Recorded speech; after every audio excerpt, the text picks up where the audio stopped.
ಹಿಂದೂ ಧರ್ಮದಲ್ಲಿ ಲಕ್ಷ್ಮೀ ದೇವಿಯನ್ನು ಐಶ್ವರ್ಯ, ಸಂಪತ್ತು, ಸಮೃದ್ಧಿ ಮತ್ತು ಸೌಭಾಗ್ಯದ ಅಧಿದೇವತೆ ಎಂದು ಪೂಜಿಸಲಾಗುತ್ತದೆ. ಪ್ರತಿಯೊಬ್ಬರೂ ತಮ್ಮ ಮನೆಯಲ್ಲಿ ಲಕ್ಷ್ಮೀ ದೇವಿಯ ಕೃಪೆ ಸದಾ ಇರಲಿ ಎಂದು ಬಯಸುತ್ತಾರೆ. ಧಾರ್ಮಿಕ ನಂಬಿಕೆಗಳ ಪ್ರಕಾರ ಲಕ್ಷ್ಮೀ ದೇವಿಯು ಯಾವುದೇ ಮನೆಗೆ ಪ್ರವೇಶಿಸುವ ಮೊದಲು ಕೆಲವು ಶುಭ ಸಂಕೇತಗಳನ್ನು ನೀಡುತ್ತಾಳೆ ಎಂದು ಹೇಳಲಾಗುತ್ತದೆ.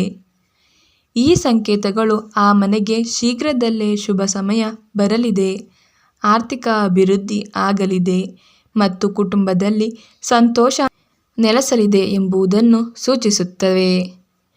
ಪುರಾಣಗಳು ಮತ್ತು ಜನಪ್ರಿಯ ನಂಬಿಕೆಗಳ ಪ್ರಕಾರ ಲಕ್ಷ್ಮೀ ದೇವಿಯ ಆಗಮನದ ಮುನ್ನ ಕೆಲವು ವಿಶೇಷ ಘಟನೆಗಳು ನಡೆಯಬಹುದು.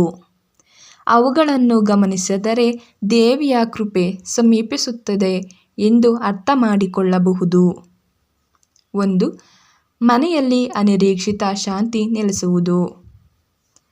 ಮನೆಯಲ್ಲಿ ಆಗಾಗ ಜಗಳ, ಭಿನ್ನಾಭಿಪ್ರಾಯ ಅಥವಾ ಅಶಾಂತಿ ಇದ್ದರೂ ಇದ್ದಕ್ಕಿದ್ದಂತೆ ಕುಟುಂಬದ ಸದಸ್ಯರ ನಡುವೆ ಪ್ರೀತಿ, ಹೊಂದಾಣಿಕೆ ಮತ್ತು ಶಾಂತಿ ಹೆಚ್ಚಾಗಲು ಆರಂಭವಾದರೆ ಅದು ಲಕ್ಷ್ಮೀ ದೇವಿಯ ಕೃಪೆಯ ಸಂಕೇತವೆಂದು ನಂಬಲಾಗುತ್ತದೆ. ದೇವಿ ನೆಲೆಸುವ ಸ್ಥಳದಲ್ಲಿ ಶಾಂತಿ ಮತ್ತು ಸಂತೋಷ ಹೆಚ್ಚಾಗುತ್ತದೆ. 2. ಬೆಳಗ್ಗೆ ಬೇಗನೆ ಎಚ್ಚರವಾಗುವುದು. ಕೆಲವರಿಗೆ ಬ್ರಾಹ್ಮಿ ಮುಹೂರ್ತದಲ್ಲಿ ಸಹಜವಾಗಿ ಕಣ್ಣು ತೆರೆಯಲು ಆರಂಭವಾಗುತ್ತದೆ. ಇದು ಮನಸ್ಸಿನ ಶುದ್ಧತೆ ಮತ್ತು ದೈವಿಕ ಶಕ್ತಿಯ ಪ್ರಭಾವದ ಸಂಕೇತ ಎಂದು ಪರಿಗಣಿಸಲಾಗುತ್ತದೆ. ಇಂತಹ ಸಮಯದಲ್ಲಿ ದೇವರ ಸ್ಮರಣೆ ಮಾಡುವುದರಿಂದ ಹೆಚ್ಚಿನ ಪುಣ್ಯ ದೊರೆಯುತ್ತದೆ. 3. ದೇವಾಲಯಕ್ಕೆ ಹೋಗುವ ಆಸೆ ಹೆಚ್ಚಾಗುವುದು. ಹಿಂದೆ ಹೆಚ್ಚು ಆಸಕ್ತಿ ಇರದಿದ್ದರೂ ದೇವರ ಪೂಜೆ, ಪ್ರಾರ್ಥನೆ ಅಥವಾ ದೇವಸ್ಥಾನಕ್ಕೆ ಭೇಟಿ ನೀಡುವ ಮನಸ್ಸು ಹೆಚ್ಚಾದರೆ ಅದು ಶುಭ ಸಂಕೇತವಾಗಿರಬಹುದು. ಲಕ್ಷ್ಮೀ ದೇವಿಯ ಅನುಗ್ರಹ ದೊರೆಯುವ ಮುನ್ನ ಭಕ್ತಿ ಭಾವನೆ ಹೆಚ್ಚುತ್ತದೆ ಎಂದು ಹೇಳುತ್ತಾರೆ. 4. ಕನಸಿನಲ್ಲಿ ಶುಭ ದೃಶ್ಯಗಳು ಕಾಣಿಸುವುದು. ಕಮಲ ಹೂವು, ಸ್ವಚ್ಛ ನೀರು, ಬಂಗಾರ, ಹಸು, ದೇವಸ್ಥಾನ ಅಥವಾ ದೀಪದಂತಹ ವಸ್ತುಗಳು ಕನಸಿನಲ್ಲಿ ಕಾಣಿಸಿದರೆ ಅದನ್ನು ಲಕ್ಷ್ಮೀ ದೇವಿಯ ಆಗಮನದ ಸೂಚನೆ ಎಂದು ಹಲವರು ನಂಬುತ್ತಾರೆ. ಇವು ಸಮೃದ್ಧಿ ಮತ್ತು ಶುಭದ ಸಂಕೇತಗಳಾಗಿವೆ. 5.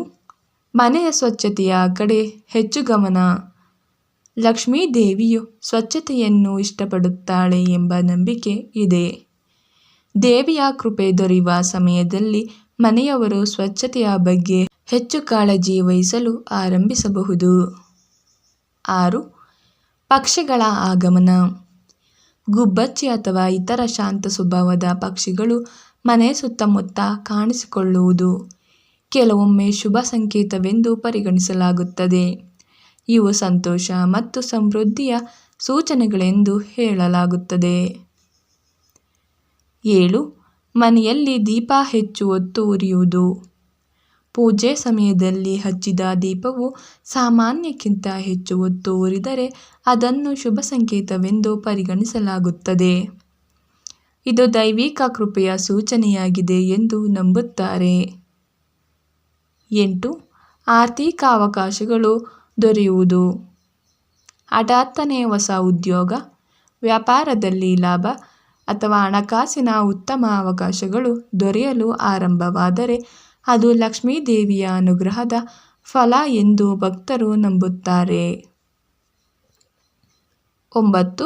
ಸಕಾರಾತ್ಮಕ ಆಲೋಚನೆಗಳು ಹೆಚ್ಚಾಗುವುದು.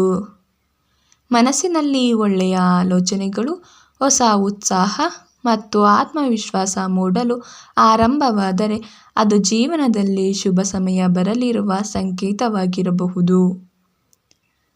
10. ತುಳಸಿ ಗಿಡ ಚೆನ್ನಾಗಿ ಬೆಳೆಯುವುದು. ತುಳಸಿಯನ್ನು ಲಕ್ಷ್ಮೀ ದೇವಿಯ ಸ್ವರೂಪವೆಂದು ಪರಿಗಣಿಸಲಾಗುತ್ತದೆ. ಮನೆಯಲ್ಲಿ ಇರುವ ತುಳಸಿ ಗಿಡ ಆರೋಗ್ಯಕರವಾಗಿ ಬೆಳೆಯಲು ಆರಂಭವಾದರೆ ಅದನ್ನು ಶುಭದ ಸಂಕೇತವೆಂದು ಹೇಳುತ್ತಾರೆ. 11. ಮನೆಯಲ್ಲಿನ ವಾತಾವರಣ ಹಗುರವಾಗುವುದು. ಒತ್ತಡ ಮತ್ತು ನಕಾರಾತ್ಮಕತೆಯ ಬದಲು ಸಂತೋಷ ಮತ್ತು ನೆಮ್ಮದಿ ಹೆಚ್ಚಾದರೆ ಅದು ದೇವಿಯ ಅನುಗ್ರಹದ ಲಕ್ಷಣವಾಗಿರಬಹುದು. 12. ಹಠಾತ್ತನೆ ಶುಭ ಸುದ್ದಿ ಸಿಗುವುದು. ಕುಟುಂಬದಲ್ಲಿ ಮದುವೆ, ಉದ್ಯೋಗ, ಶಿಕ್ಷಣ ಅಥವಾ ಆರೋಗ್ಯಕ್ಕೆ ಸಂಬಂಧಿಸಿದ ಒಳ್ಳೆಯ ಸುದ್ದಿಗಳು ಬರಲು ಆರಂಭವಾದರೆ ಅದನ್ನು ಲಕ್ಷ್ಮೀ ದೇವಿಯ ಆಶೀರ್ವಾದವೆಂದು ಪರಿಗಣಿಸಲಾಗುತ್ತದೆ. 13. ಹಿರಿಯರ ಆಶೀರ್ವಾದ ದೊರೆಯುವುದು. ಹಿರಿಯರ ಆಶೀರ್ವಾದ ಮತ್ತು ಸಂತೋಷದ ಮಾತುಗಳು ಮನೆಯಲ್ಲಿ ಸಕಾರಾತ್ಮಕ ಶಕ್ತಿಯನ್ನು ಹೆಚ್ಚಿಸುತ್ತವೆ. ಇದು ದೇವಿಯ ಕೃಪೆಗೆ ಕಾರಣವಾಗುತ್ತದೆ ಎಂದು ನಂಬಲಾಗಿದೆ. 14. ದಾನ ಮಾಡುವ ಮನಸ್ಸು ಮೂಡುವುದು. ಇತರರಿಗೆ ಸಹಾಯ ಮಾಡುವ ಮತ್ತು ದಾನ ಮಾಡುವ ಆಸಕ್ತಿ ಹೆಚ್ಚಾದರೆ ಅದು ಆಧ್ಯಾತ್ಮಿಕ ಬೆಳವಣಿಗೆಯ ಸಂಕೇತ. ಲಕ್ಷ್ಮೀ ದೇವಿಯು ದಯೆ ಮತ್ತು ದಾನದ ಗುಣಗಳನ್ನು ಇಷ್ಟಪಡುತ್ತಾಳೆ ಎಂದು ಹೇಳುತ್ತಾರೆ. 15. ಮನೆಯಲ್ಲಿ ಪೂಜೆಯ ವಾತಾವರಣ ಹೆಚ್ಚಾಗುವುದು. ಮಂತ್ರಪಠನ, ಭಜನೆ ಮತ್ತು ದೇವರ ನಾಮಸ್ಮರಣೆ ಹೆಚ್ಚಾಗುವ ಮನೆಗಳಲ್ಲಿ ಲಕ್ಷ್ಮೀ ದೇವಿಯ ಕೃಪೆ ಹೆಚ್ಚು ಕಾಲ ನೆಲೆಸುತ್ತದೆ ಎಂಬ ನಂಬಿಕೆ ಇದೆ. ಕೊನೆಯದಾಗಿ, ಲಕ್ಷ್ಮೀ ದೇವಿಯು ಮನೆಗೆ ಬರುವ ಮೊದಲು ಕೆಲವು ಶುಭ ಸಂಕೇತಗಳನ್ನು ನೀಡುತ್ತಾಳೆ ಎಂಬುದು ಜನಪ್ರಿಯ ಧಾರ್ಮಿಕ ನಂಬಿಕೆಯಾಗಿದೆ.